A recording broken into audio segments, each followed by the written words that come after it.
YouTube?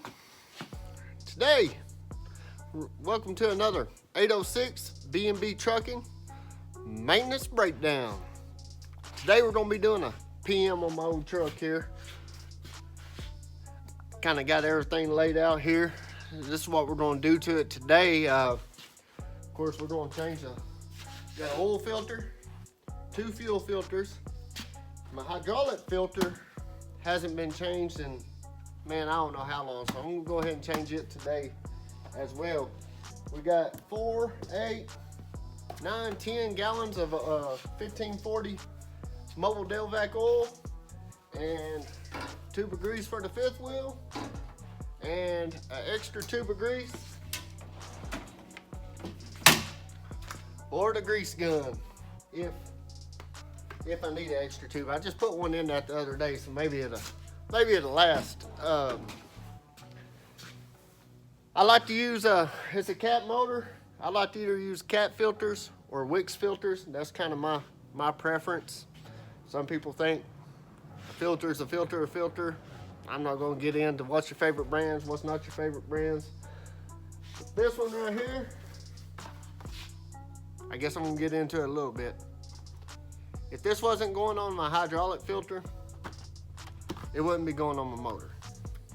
That brand anyway. Pretty partial to Wix and Cat, like I said. If I had a little issue with some Baldwin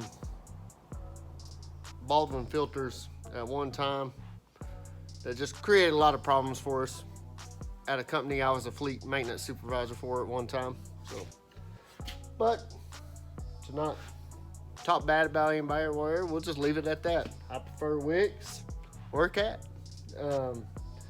Oil really don't matter. 1540 is 1540 unless you're using conventional versus synthetic. Some people like mobile, some people like bellow, some people like just whatever your preference is, really. So we use mobile. I think the boss man gets a good deal on it. He buys it a pallet at a time.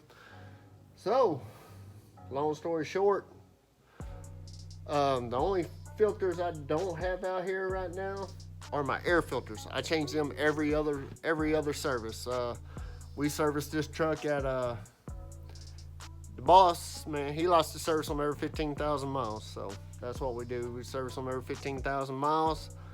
My preference on PM in the truck, oil change wise, is I really think you should just about every 10 to 15,000 miles, take a sample, send it off to a good lab, not Speedco, not a bench test lab. If anybody listens to Kevin Rutherford, you know all about what a good lab is.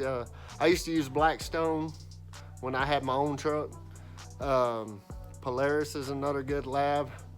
So send it off to them and let it come back and see if you need to change it or not. They'll let you know. And a lot of these old trucks, you can run 50, 60,000 miles before you have to change the oil. You might change a filter, get some bass back into your system, but most trucks will run 50, 60,000 miles, especially if you got an oil bypass system on them, which we don't. And these are older motors, so I mean, at 15,000, yeah, I think you're probably changing a little sooner than what you need to, but you're keeping good, clean oil in there all the time, so there's not a whole lot to worry about.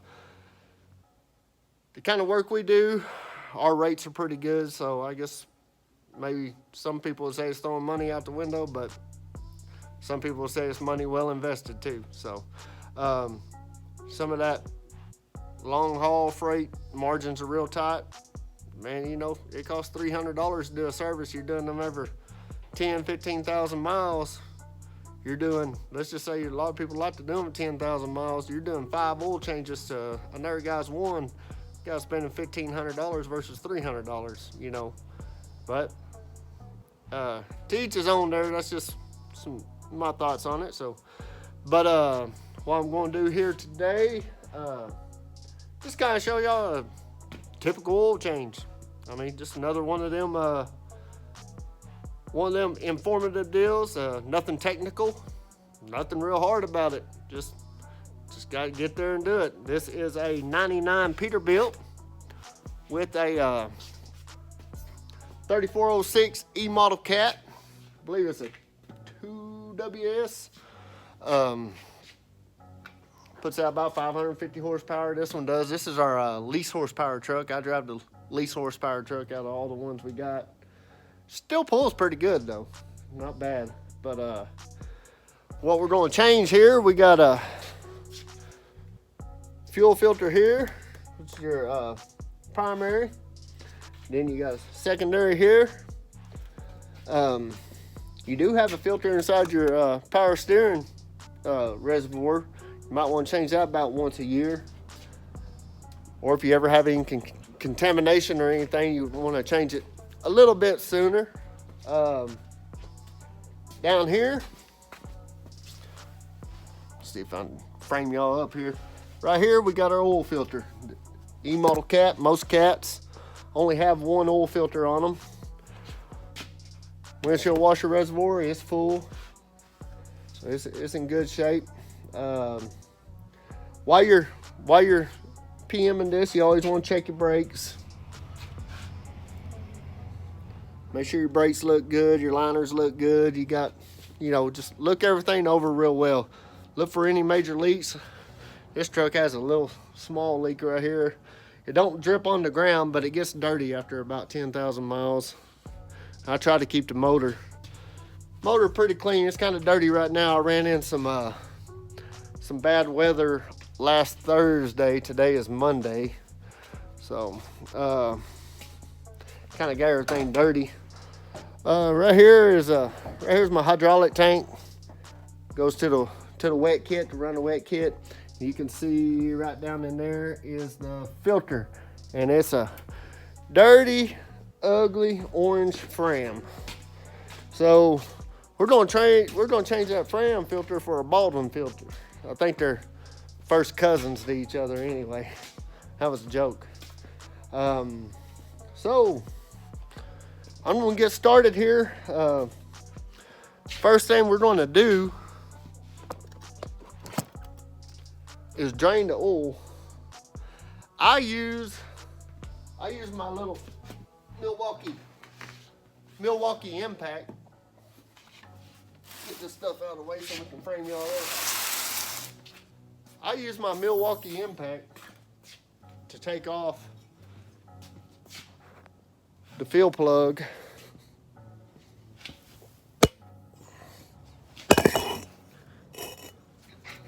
See if I got y'all framed up. Yep. Take off the fuel plug on here. If you're not very experienced or whatever, you might just want to use a ratchet and a socket.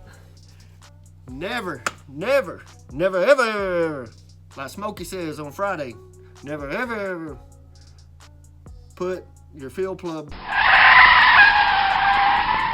back on with the impact. You mess some stuff up. Always go back with a ratchet wrench or ratchet. So this thing's pretty hot, and I always position my pan over here because it's gonna come out at a pretty good rate right at first, and it usually makes a mess. I always get it all over everything. And I just kind of bust it loose with this. I don't take it all the way out.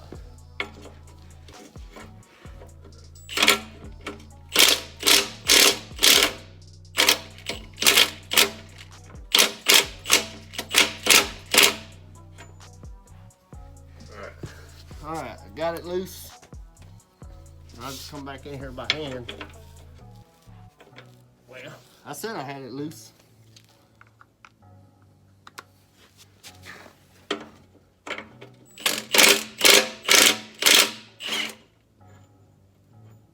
Now it's loose.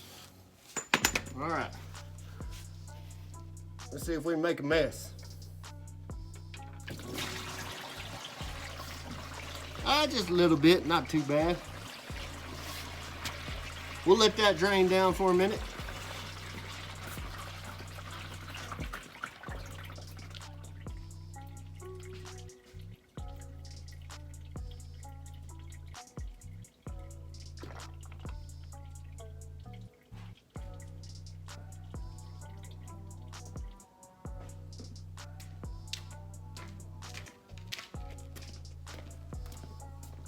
All right, folks. Once that's drained off pretty good there, we'll go around here. I got a special screwdriver here. You can see I took a grinder to the tip of it, made a sharp edge out of it. It's a good way to drain your oil filter without making a mess all over your floor. What I generally do here, see if I can frame you up here. I'd like to get you a little closer, but I need to move my pan over because we're gonna lose some fluid. I don't know if I'm gonna be able to do it. Do it like this. There we go. See if I can set you guys up there a little bit. See a little better. There we go. That's a little better. You can see the filter there now. Won't be able to see me too much, but what I do, roll under here. What you're gonna do is hammer this screwdriver, special made screwdriver here. Hammer it through the bottom of your oil filter. Pull it out. I kind of waller it around a little bit, make a bigger hole. And there you go. Draining your oil filter.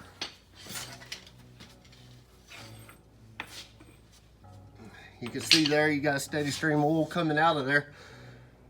I'll usually go get my oil filter wrench now and kind of twist that thing off. I'll let it drain down a little bit, because as you turn it, you can see how it's coming out at an angle there. You'll get that oil all over everything.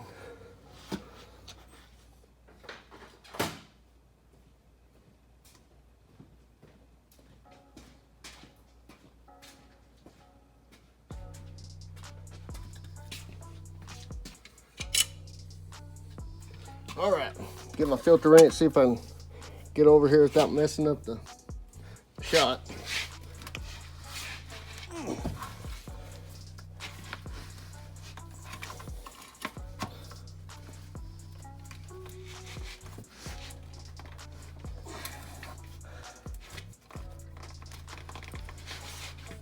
Man, that filter's tight. Wonder who put that on. All right, guys, I had to get me a little different filter wrench. Had to move the camera out of the way to get some leverage on that thing. But we got her loose now.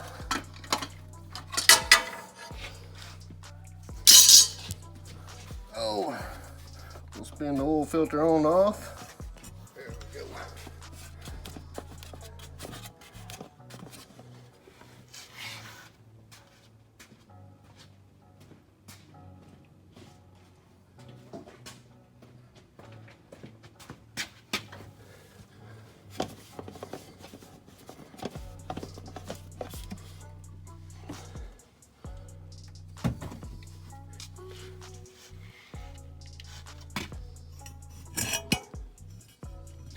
All right.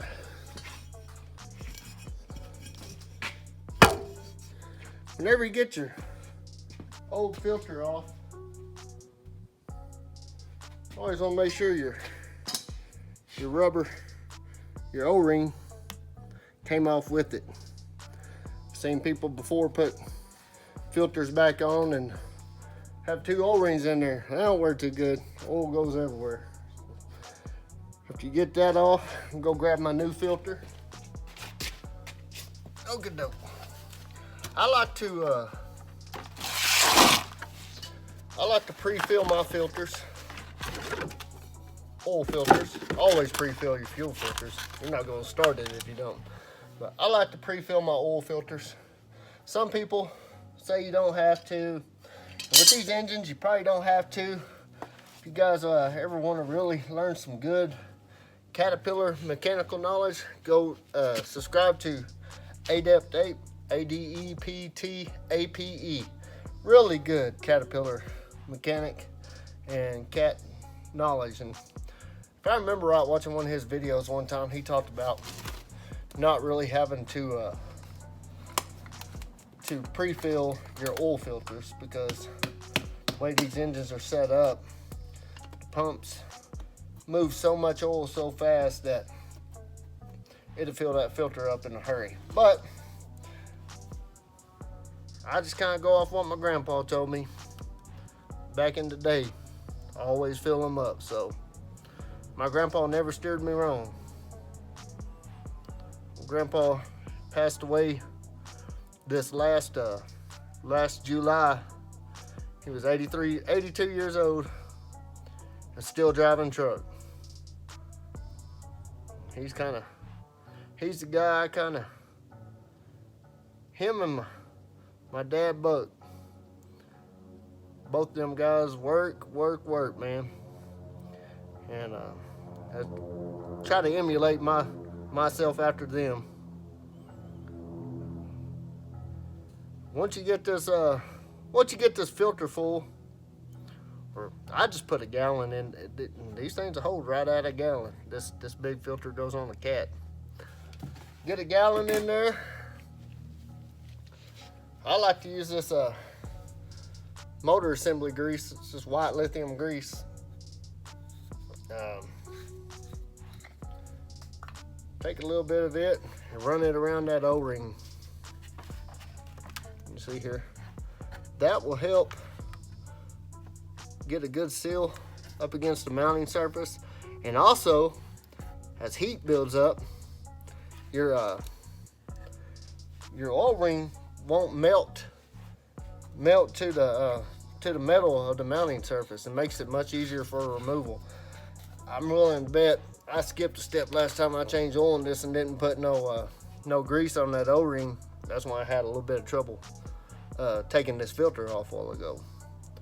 After that, it's full. It's ready to install. Some people put the date and whatnot on these and the hours or mileage. I don't do it. I just I put a sticky note on my window on the inside of the truck. Oh, we'll get back over here. Go up under the spring. Look up in there and get this filter started. Oh, thought I had it.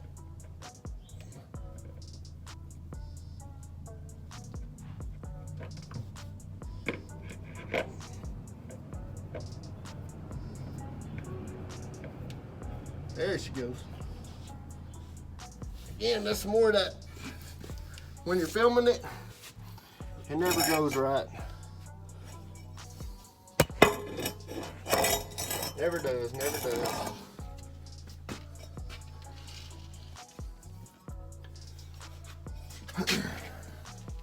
Tighten this thing on up, folks.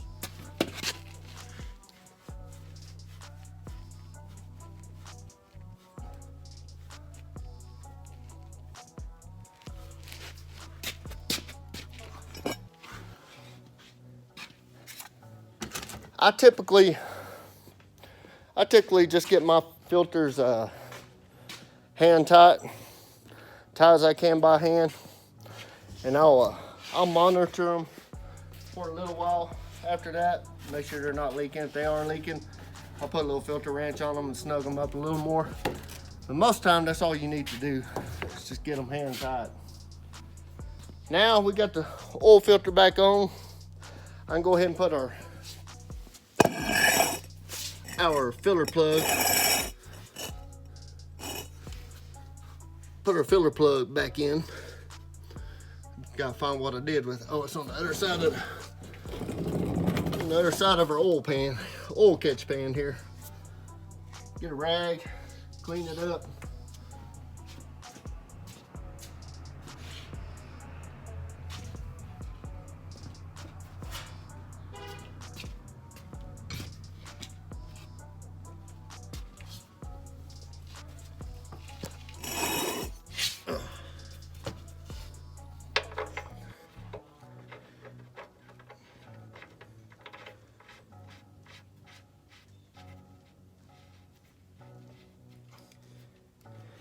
Like I said, you always want to use a ratchet to tighten it back up, not not an impact.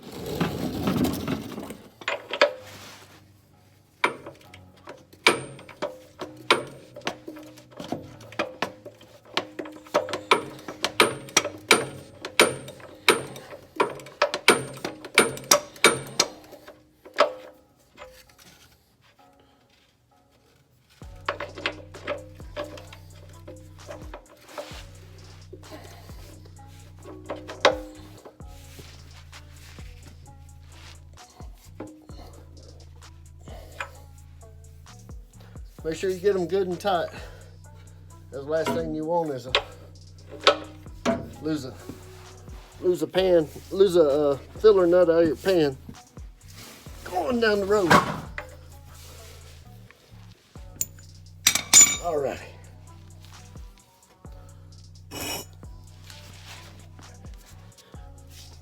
Alright, next thing we'll work on be the fuel filters.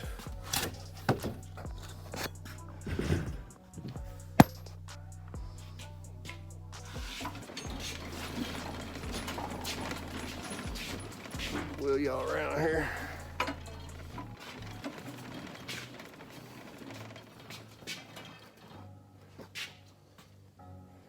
All right, we'll start with the secondary first, or primary first.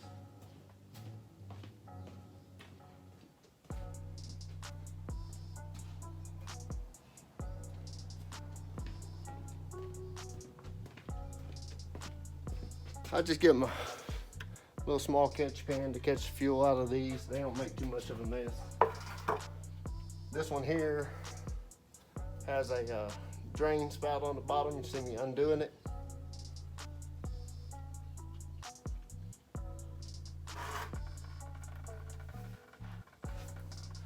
A little tight.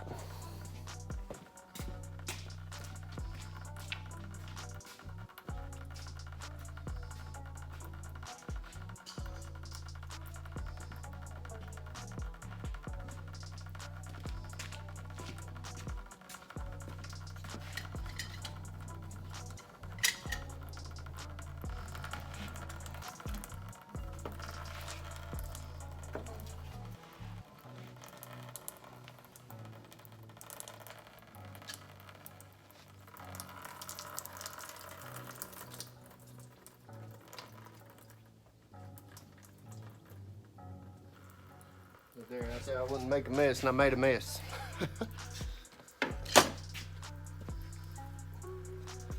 Right, it's just diesel. It'll clean the floor good, right? Like solvent. Let that thing drain down just a little bit.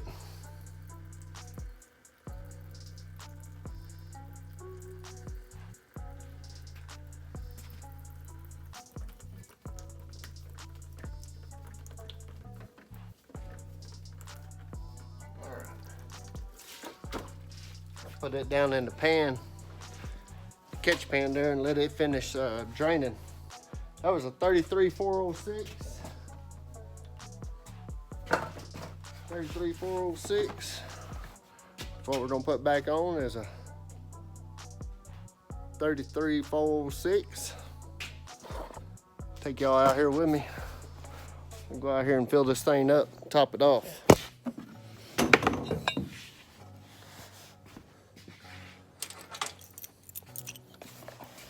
Try to keep a can in here sometimes of diesel so we can top these filters off with, but we're kind of fortunate here at our yard. We got our own fuel source here. So what I normally do,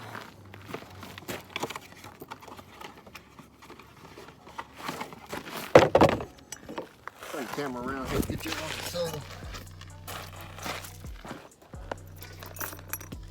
What I normally do, take it out of the plastic, put the plastic back in the box, tear off the top lid, stuff everything back in there, stuff my filter in there, just like that. Put it up against the tank right there.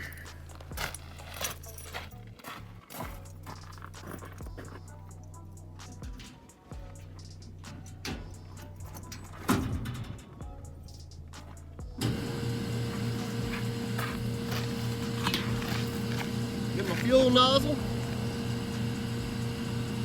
Fill her up. Go nice and slow so it has time to soak in. Get that filter good and full.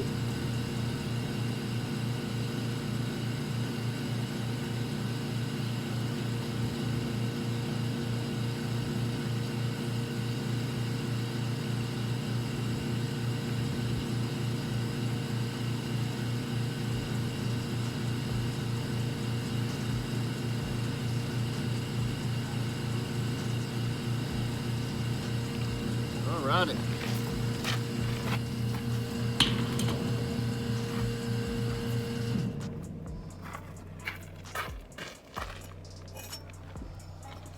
That filter is topped off. I'm ready to go back on. Put a little bit of our white grease on there.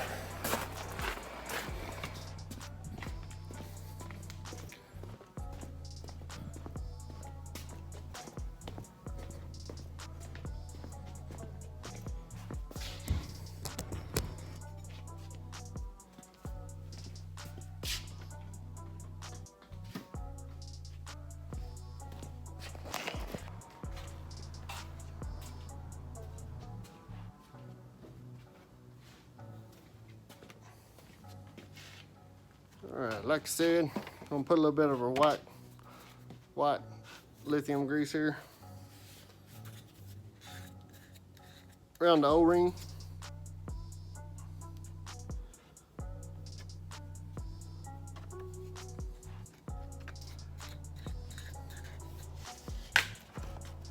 As such, feel under here, make sure your old O-ring come loose just like you did on your oil filter. Take your prime filter, spin it on.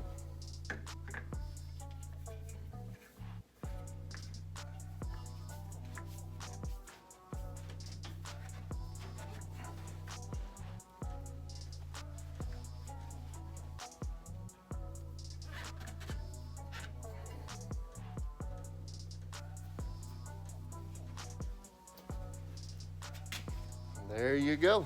Now we'll move to the next one, which is, this one's a little harder to get to, but it still ain't too bad. You can see it here, right in here.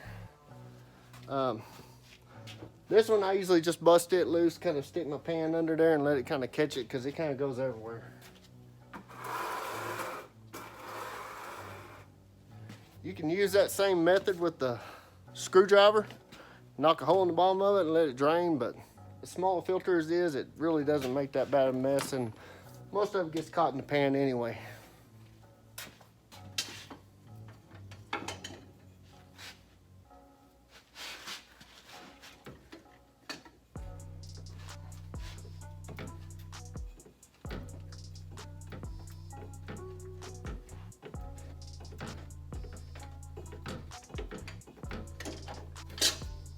Now look at that, y'all. Think it needs some grease? I'd say so.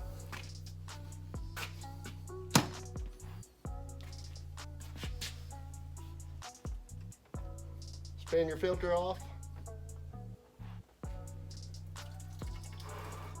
There goes a little bit of a mess. Let it drain for a second.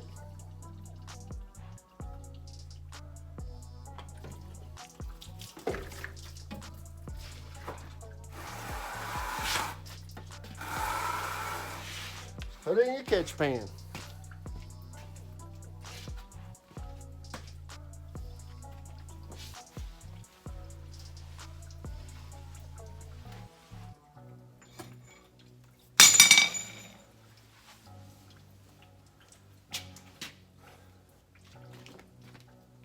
Fill under there, make sure your O-ring came off. It did.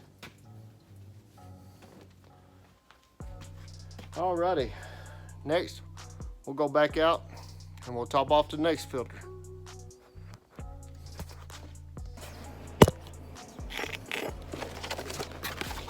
Same process here. Tear off your top, pull out your filter, take off your plastic, stuff the top and the plastic back in the bottom, fold your ears in, put your filter back in the box. Place it over here up against something sturdy. And top it off.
Alrighty, folks.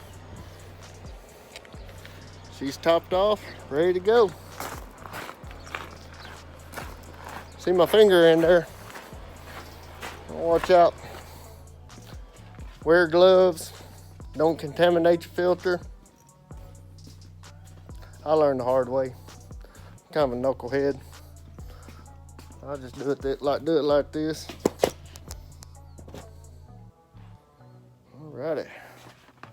Now we'll put some grease around this O-ring.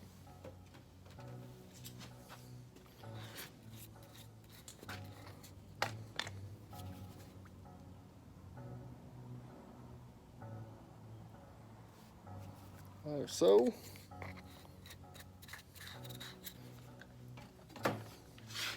Run it on around and put this filter back on.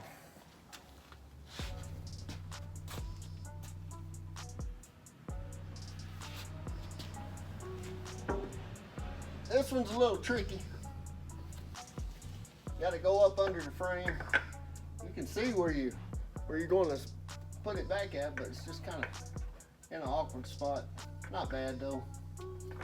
Not as bad as doing a Mac MP8 or MP7.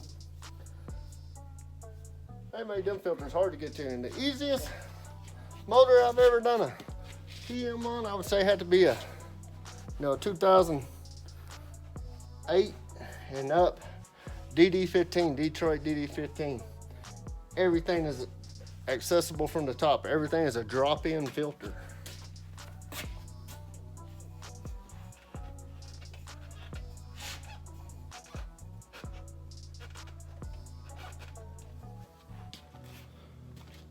Alrighty.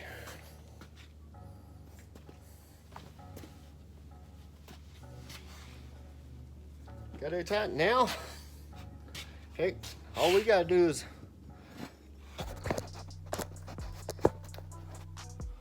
add some oil.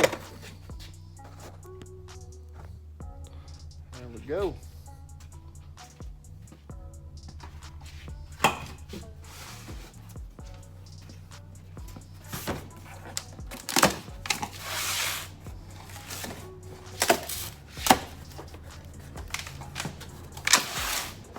Remember, I put 1 gallon in the oil filter, and we're gonna put 9 on into the crankcase.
Guys, always keep your funnel clean.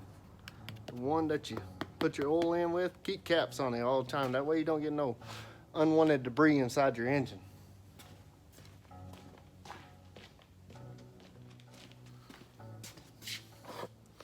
All right, now we're down to my favorite portion, greasing.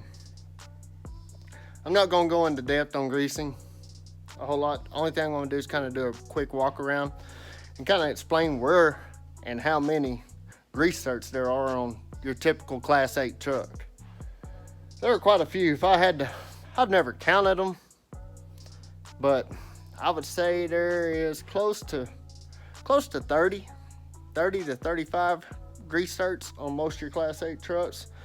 I'm gonna do a walk around here and kind of give you a rundown of where they're at. And we won't look at every one of them, but I'll kind of explain where they're at, so, and what needs to be greased. Only other things I have to do after this, shout out to my buddy Jorge over there at the Trucker's Life. I'm gonna, I need to grease up my cab mounts. I think I seen him the other day putting some socks on his. So I just kind of typical that white grease I use. They don't make a mess like your regular grease like this does. You put that on there, man, it gets all over everything. So I just put a little bit of that white grease on there, and it usually lasts in between oil changes, and it's usually pretty clean. So I need to check my coolant level and my power steering fluid level, and of course grease this thing. And we'll just kind of go around and switch the camera around here, and I think I got y'all upside down right now. Yep. Alrighty, as far as grease certs, you're gonna have one up front on your spring, on your leaf spring here on the bushing. Have one here on this U-joint on your steering arm, your steering linkage. You have another one right here on the slip yoke, and you have another one up on the U-joint up here. You're gonna have one right here on your drag link, and another one down here on your drag link. You'll have one on top of your kingpin and one on the bottom kingpin. Those are very important to make sure they get greased all the time. Then you'll have another one down here on your tie rod end, and then two more back here on your spring, on your shackle back here on the back side of your spring. That's basically it right here on the drive. Oh yeah, and you'll also have one on your S-cam tube, and you'll have one on your slack adjuster, which your slack adjuster is here, right here. You have one on your slack adjuster. So once you move back from there, we'll go all the way back here. Same thing back here on the rear wheel end. You'll have a one down here on your S-cam tube. You'll have one on your slack adjuster. You can't really see your slack adjuster from up here, but yeah, you got two right there. Same on your back axle. S-cam tube and slack adjuster, which is hidden by the leaf spring. See if I can show you from back here. There's your slack adjusters down there. You'll have grease certs on them. You'll have those all the way around. You'll also, on your rear drive line, you'll have one at that U-joint and one at the forward U-joint. And then you have a slip yoke in between there that also requires grease. So you got 3 grease certs right there on this drive line between your 2 rear ends. Same thing here, S-cam tube and your slack adjuster. Same thing here, S-cam tube, kind of repetitive, ain't it? Slack adjuster. Here, front drive line, you see it through there, you can see the yoke and the U-joint. You'll have one there, that U-joint. Fifth wheel. This fifth wheel right here in particular, I do not think it has a grease cert. No, it does have a grease cert, right? No. I don't think this fifth wheel has a grease cert anywhere. Different fifth wheels have different grease certs. It just depends on your brand and make. and whatnot. I know that one's got to have a grease zerk on those pins somewhere, so I'll find it. Drive line going on up. There's your slip yoke. You'll have a grease zerk there, and then as well as that U-joint right there at your carrier bearing. If you follow that drive line on up to the transmission, you'll have another U-joint there. Let's see if I can see it here. You'll have another U-joint there, which will require grease. Transmission has 3 grease zerks. You got one on your throwout bearing and one on each side of the transmission that goes to the cross shafts. Then over here on this side, driver side, passenger side, same thing as the other. You got 2 on your shackles here. You got your top. On my hand. Okay, get around here. Okay, you got your top kingpin, bottom kingpin, S-cam shaft, slack adjuster. You have one at the front up here for your spring, right there for your spring housing or your spring bushing. You got one down there on the tie rod end. That's the only difference on this side. You don't have all the steering components other than your tie rod end on this side to worry about. So, but that's just a quick little rundown of all the grease zerks. I'm sure I might have missed one or two somewhere, but that was basically it. So it's a lot to grease, kind of time consuming, and you get real dirty doing it. So I'm about to get started on that. Only thing I'll do after that is I'll go in here and on my window, you can see up there I got, let's see, yeah, I got tags for steer tires when I put them on, mileage, date, drive tires when I put them on, mileage, date, and my next service due tag right there. So I will peel that tag off here in a moment, add 15,000 miles to whatever my mileage is today, and put a new tag up. Well, I hope, let me turn this around. I hope we filled you guys with some more good knowledge and just basically see what's up on the oil change. Leave us a like, follow. Once again, big shout out to Trucker's Life, Jorge. You guys check him out if you're not following him yet. Go check him out.